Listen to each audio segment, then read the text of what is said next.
আয়েশা বলল, আমাদের সন্তান পৃথিবীতে আসার আগে আমার একটা ইচ্ছে পূরণ করতেই হবে। সুলেমান বলল, কি সেটা? আয়েশা বলল, আমাদের রাজ্য থেকে যে মেয়েগুলো গায়েব হয়ে যায় তারা আর কখনো ফিরে আসে না। এই রহস্যের সমাধান আমার করতেই হবে। এর কারণ কি হতে পারে? সুলেমান জিজ্ঞেস করল। আয়েশা বলল, নিশ্চিত নয়, তবে একটা বিষয় খেয়াল করেছি আমি। রাজা লুইস যখন যে অঞ্চলে তার ওই বিশেষ খাবার দিয়ে যায় তার কিছুদিন পরেই সেই অঞ্চলের যুবতী মেয়ে গায়েব হয়ে যায়। কোথাও না কোথাও ওই খাবার মেয়েগুলোর গায়েব হওয়ার সাথে কোনো সম্পৃক্ত নয় তো? আমি এই রহস্যে এবং এই রাজ্যের মেয়েদের যতদিন এই বিপদ থেকে মুক্ত করতে না পারবো ততদিন আমি কোনো সন্তান নিতে চাই না।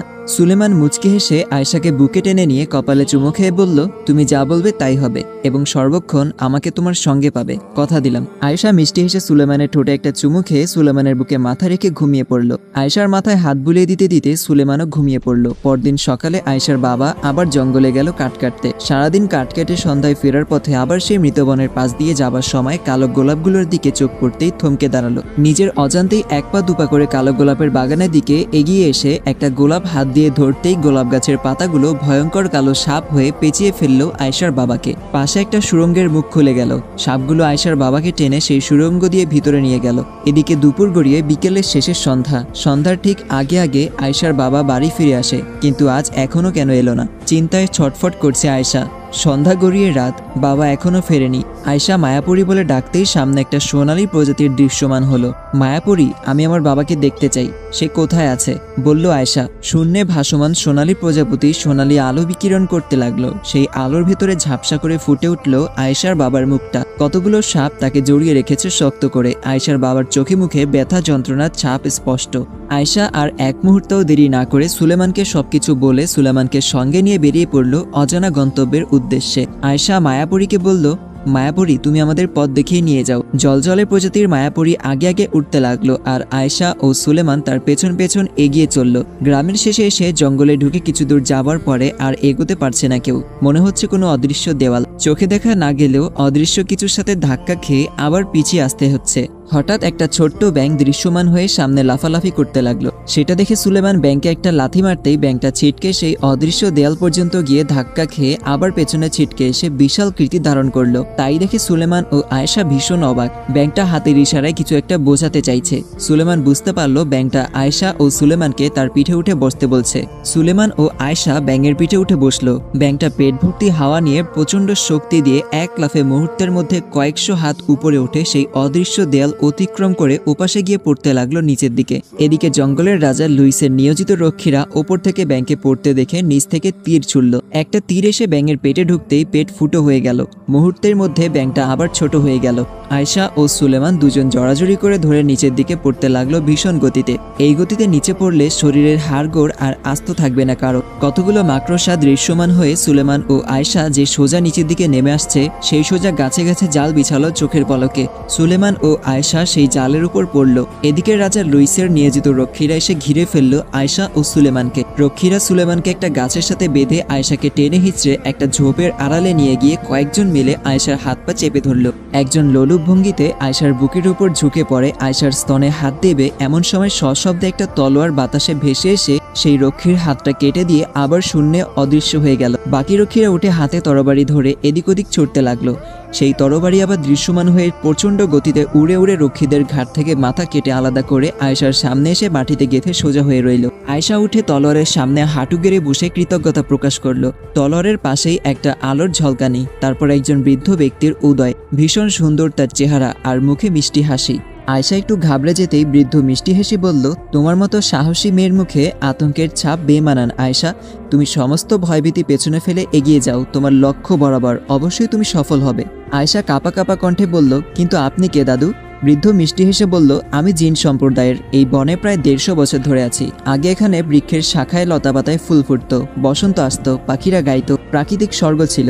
কিন্তু রাজা লুইস সিংহাসন দখল করার পর থেকে তার অত্যাচার অবিচারে এই বনে তার নৃশংস কার্যক্রম শুরু হবার পর থেকেই বনটা যেন মরে গেছে। তাই এই বনের নাম এখন মৃত বন। এই বনে এখন একটাই ফুল ফোটে, সেটা হলো রহস্যময় কালো গোলাপ। আগ্রহ নিয়ে আয়েশা প্রশ্ন করল, কি এমন রহস্য লুকিয়ে আছে ওই কালো গোলাপে? বৃদ্ধ ব্যক্তি বলল, ওই কালো গোলাপ অশুভ শক্তির উৎস। কালো গোলাপ ফোটাতে হলে সদ্য নবযুবনা মেয়েদের বলি দিয়ে তাদের রক্ত মাটির সাথে মিলিয়ে দেওয়া হয়। তারপর সেখানে ধীরে ধীরে বেড়ে ওঠে কালো গোলাপের গাছ। কিন্তু বলি দেওয়ার আগে রাজা লুইস ওই মেয়েদের দেহ ভোগ করে, তারপর গাছের সাথে বেঁধে তীর মেরে ফেলে। মাটিতে শুয়ে বলি দিয়ে দেহগুলো ওখানেই মাটি চাপা দেওয়া হয়। কালো গোলাপে এক ধরনের মহা শক্তিশালী মধু হয়, যা খেলে যৌন শক্তির 100 গুণ বৃদ্ধি পায়, এবং ওই মধু খেয়ে রাজা লুইস এত মেয়েদের দেহ ভোগ করে। আর কালো গোলাপের ফুলের নির্যাস পৃথিবীর সবচেয়ে ভয়ঙ্কর বিষ, যে বিষ তীরের মাথায় মেখে শত্রুদের অনায়াসে ঘায়েল করতে পারে। এর জন্যই রাজা লুইসের সাথে কেউ পেরে ওঠে না কখনোই। চিন্তাগ্রস্ত আয়শা বলল, তাহলে রাজা লুইসকে ধ্বংস করে রাজ্য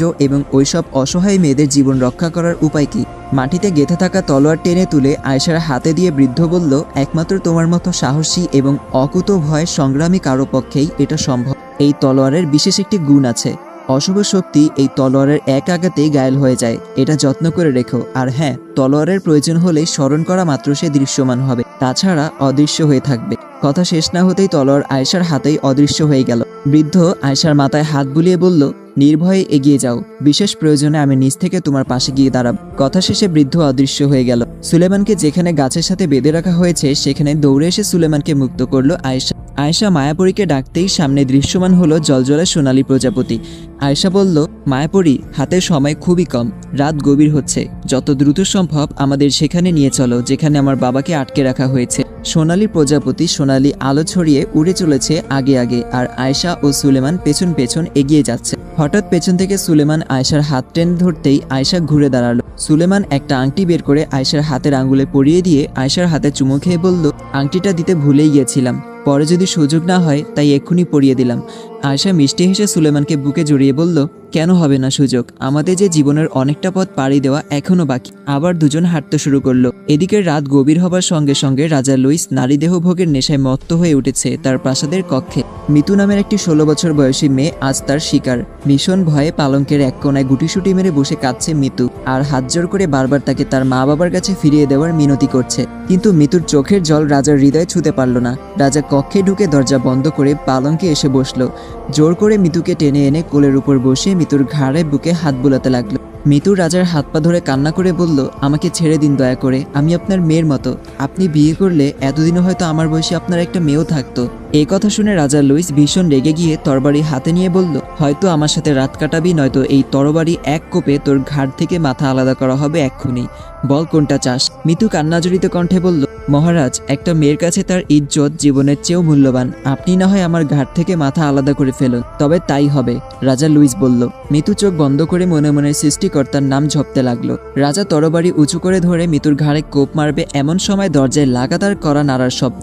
রাজা এগিয়ে গিয়ে দরজা খুলতেই একজন সৈন্য বলল, মহারাজ, মৃতবানের সেই রাতের অদৃশ্য দেয়াল পার করে কেউ ঢুকে পড়েছে, আর যারা সেই দেয়াল পার করতে পেরেছে তারা নিঃসন্দেহে শক্তিশালী, এবং বনে কিছু রক্ষীদেরও তারা হত্যা করেছে। সুতরাং বিষয়টি হালকা হিসেবে নেওয়া উচিত নয় কিছুতেই। রাজা লুইসের কপালে চিন্তার রেখা ফুটে উঠল। দেরি না করে রাজা সৈন্যদের নিয়ে ছুটল মৃত বনের উদ্দেশ্যে। এদিকে আয়শা ও সুলেমান এসে পড়েছে সেই কালো গোলাপের বাগানের কাছে। সুলেমানের হাত শক্ত করে ধরে আয়শা বলল, নিশ্চয়ই বাবা পুনরায় এই কালো গোলাপের কাছে এসেছিল, এবং বাবাকে বন্দি করে রাখার রহস্য এই কালো গোলাপেই আছে। তাই আমাকে কালো গোলাপের কাছেই যেতে হবে। আমার কিচ্ছু হবে না, আমি ফিরে না আসা পর্যন্ত আপনি দয়া করে নিজের খেয়াল রাখবেন। সুলেমান আয়শাকে বুকে টেনে কপালে চুমু খেয়ে বিদায় দিল। আয়শা এসে কালো গোলাপের গাছের পাশে দাঁড়ালো। গা ছমছমে পরিবেশ, প্রকৃতি যেন থমকে গেছে। গাছের পাতাগুলো অনড়, যেন হাওয়ারা এ বন ছেড়ে পালিয়েছে। আয়শা মনে মনে সৃষ্টিকর্তার সাহায্য প্রার্থনা করে। একবার সুলেমানের দিকে তাকিয়ে তারপর কালো গোলাপ স্পর্শ করতেই চোখের পলকে গোলাপ গাছের কালো গোলাপগুলো ভয়ঙ্কর কালো সাপ হয়ে আয়শাকে জড়িয়ে ফেলল। পাশেই ঘাসের ভিতর থেকে একটা সুড়ঙ্গের মুখ খুলে গেল। কালো সাপগুলো আয়শাকে টেনে সেই সুড়ঙ্গের ভেতরে নিয়ে গেল। সুলেমান দৌড়ে আয়শাকে ধরতে চাইল, কিন্তু সুলেমান নিজের জায়গা থেকে এক পাও নড়তে পারল না। চোখের পলকে সেই সুড়ঙ্গের মুখটা আবার বন্ধ হয়ে গেল। এদিকে সুড়ঙ্গের ভেতরে প্রবেশ করতেই আয়শা দেখল তার বাবা সুড়ঙ্গের ভেতরে মাটিতে পড়ে আছে অজ্ঞান হয়ে। যাক, অবশেষে আয়শার প্ল্যানটা সফল হলো। আয়শা চেয়েছিল যে কোনোভাবেই হোক তার বাবার কাছে পৌঁছাতে, এবং আয়শা এও জানতো বাবার কাছে পৌঁছানোর উপায় এই একটাই। হুঁশ ফিরতেই আয়শাকে দেখে তার বাবা ভীষণ অবাক হয়ে বললেন, তুমি এখানে কেন আসতে গেলে? এটা মরণ ফাঁদ, এখান থেকে মনে হয় বেঁচে ফেরা অসম্ভব। আয়শা বলল, বাবা, তুমি একদম ভয় করো না, আমাদের সঙ্গে সৃষ্টিকর্তার আশীর্বাদ রয়েছে। বাবা, তোমার মনে নেই আমার সঙ্গে আছে মায়াপরী? মায়ের মৃত্যুর পর যখন একদিন তার কবরের পাশে বসে কাঁদতেছিলাম আমি, তখন মায়াপুরী আকাশ থেকে উড়ে যাচ্ছিল। আমাকে কাঁদতে দেখে সে নিচে নেমে আসে। তারপর কত চেষ্টা করে আমাকে হাসানোর জন্য। সেই থেকে মায়াপুরী আর তার রাজ্যে ফেরেনি, আমার সঙ্গেই আছে। বিপদে সে আমার বন্ধু, সে আমাকে জাদুকরী ক্ষমতা দিয়েছে। বর্তমান পৃথিবী অত্যাচারীদের দখলে বাবা, এখানে বাঁচতে হলে লড়াই করতে হবে। আর যারা অশুভদের বিরুদ্ধে লড়াই করে তারা কখনো হারে না। অত্যাচারীদের অত্যাচার যত সহ্য করবে মানুষ, অত্যাচারীদের অত্যাচার ততই বাড়তে থাকবে। তাই চুপ করে না থেকে তাদের বিরুদ্ধে লড়তে হবে। আসার পথে জঙ্গলে এক বৃদ্ধ আমার জীবন বাঁচিয়েছে। কেন যেন সেও চায় এই যাত্রায় অত্যাচারী রাজা লুইসের পতন হোক, মুক্তি পাক এই রাজ্যের নিরীহ অসহায় মানুষগুলো, তারা আবার বাঁচার মতো বাঁচুক। সুলেমান আমাদের পাশের গ্রামের ছেলে, আমার জীবন সঙ্গী। সেও জানে রাজা লুইস কতটা ভয়ঙ্কর, এবং সুলেমান আমার পাশে আছে এই জন্য যে আমি ভুল কিছু করছি না। এই যাত্রায় সবাই আমাদের সঙ্গে আছে। তুমি চিন্তা করো না বাবা, আমরা জয়ী হবই হব। আয়েশার কথা শেষ না হতেই কালো সাপগুলো আরো শক্ত করে পেঁচিয়ে ধরলো আয়েশা ও তার বাবাকে। আয়েশা আর এক মুহূর্ত দেরি না করে চোখ বন্ধ করে মনে মনে সেই তলোয়ারের কথা ভাবতেই তলোয়ারটা দৃশ্যমান হয়ে চোখের পলকে সবগুলো সাপ কেটে টুকরো টুকরো করে ফেললো। সঙ্গে সঙ্গে সুরঙ্গের মুখটা খুলে গেল। আয়েশা তার বাবাকে ধরে সুরঙ্গের মুখের কাছে এসে দাঁড়াতেই সুলেমান এগিয়ে এসে আয়েশা ও তার বাবাকে টেনে উপরে তুলল। ইতিমধ্যে রাজা লুইস তার সেনা সদস্য নিয়ে এসে উপস্থিত। আয়েশাদের দেখে সৈন্যদের হুকুম করলো খতম করার জন্য। রাজার নির্দেশ পাওয়া মাত্রই সৈন্যরা শত শত তীর ছুড়ল আয়েশা, সুলেমান এবং তার বাবাকে লক্ষ্য করে। সুলেমান বলল, আয়েশা, তোমার আঙ্গুলে যে আংটিটা পরিয়ে দিয়েছিলাম সেই আংটিতে একটা ঘষা দাও জলদি। আয়েশা দেরি না করে জলদি সেই আংটিতে ঘষা দিতেই আয়েশা, সুলেমান ও আয়েশার বাবার চারপাশে এক অদৃশ্য দেয়াল খাড়া হয়ে গেল। তীরগুলো এসে সেই দেয়ালে লেগে মাটিতে পড়তে লাগলো। কাউকে আর ছুঁতেই পারল না। কিন্তু রাজা লুইসের কাছে রয়েছে আরও মারাত্মক শক্তিশালী তীর। রাজা লুইস সেই তীর ছুঁড়ে মারতেই অদৃশ্য দেয়াল ভেদ করে তীর এসে ঢুকলো সুলেমানের বুকে। সঙ্গে সঙ্গে সুলেমান মাটিতে লুটিয়ে পড়ল। প্রচণ্ড যন্ত্রণায় ছটফট করতে লাগলো সুলেমান। আয়েশা দিশেহারা হয়ে পড়ল। মায়াপরী আয়েশার চোখে একটা বালুকণা হয়ে ঢুকে পড়তেই আয়েশার চোখ থেকে টপ টপ করে পানি পড়তে লাগলো। সেই পানি কয়েক ফোঁটা সুলেমানের মুখে যেতেই সুলেমানের শরীর থেকে সমস্ত জ্বালা যন্ত্রণা দূর হয়ে গেল মুহূর্তেই। আয়েশা দেরি না করে চোখ বন্ধ করে তরবারির কথা ভাবতেই তরবারিটা দৃশ্যমান হয়ে রাজার সৈন্যদের ঘাট থেকে মাথা আলাদা করতে লাগলো। সব সৈন্যদের মারা শেষে তরবারিটা রাজা লুইসের তরবারির আঘাতে ভেঙে দুই টুকরো হয়ে মাটিতে পড়ল। রাজা লুইস এগিয়ে এসে আয়েশার চুল ধরে বলল, আমাকে হারানোর মতো এখনো কেউ সৃষ্টি হয়নি এর পৃথিবীতে। নে, এবার আমার হাতেই তুই মর। কথা শেষে রাজা লুইস কোমর থেকে আরেকটা ধারালো ছুরি বের করে আয়েশার গলায় ধরতেই পেছন থেকে কেউ তরবারি ঢুকিয়ে দিল। সেই তরবারি লুইসের বুক ভেদ করে বেরিয়ে আসলো। লুইসের পেছনে সেই জিন বৃদ্ধ। জিন বৃদ্ধ বলল, হাজার মানুষের সুখের বিনিময়ে তোমার মতো দুষ্ট রাজা বলে দেওয়া দোষের কিছু নয় লুইস। রাজা লুইস ছটফট করতে করতে মাটিতে লুটিয়ে পড়ে নিস্তেজ হয়ে গেল। মৃতবনের কালো গোলাপের গাছগুলো সঙ্গে সঙ্গে ভেঙে পড়ল। গোলাপের রং ধীরে ধীরে লাল রঙের হতে লাগলো। মৃতবনে আবার পাখিদের আনাগোনা কোলাহল। মৃতবন যেন প্রাণ ফিরে পেল। রাজ্যের প্রজারা খুশি হয়ে আয়েশাকেই রাজ্য পরিচালনার দায়িত্ব দিল। তারপর থেকে বসন্তের মতোই রঙিন হয়ে উঠতে লাগলো এই রাজ্য। কালো গোলাপের অধ্যায় শেষে এখন সুখ শান্তিতে ভরপুর রাজ্যের লোকজনের চোখের মণি আয়েশা। আর আয়েশার বুদ্ধি বিচক্ষণতায় রাজ্যের প্রতিটা মানুষ ভয়হীন চিন্তাহীন শান্তির জীবনযাপন করতে লাগলো। আসসালামু আলাইকুম এভরিওয়ান, গল্পটা এখানেই শেষ হয়ে গেল। কমেন্ট করে অবশ্যই জানাবেন গল্পটা কেমন লেগেছে, আর ভিডিওতে অবশ্যই লাইক করে দিবেন। সো দেখা হবে পরবর্তী ভিডিওতে। সবাই সুস্থ থাকবেন, ভালো থাকবেন। আল্লাহ হাফেজ।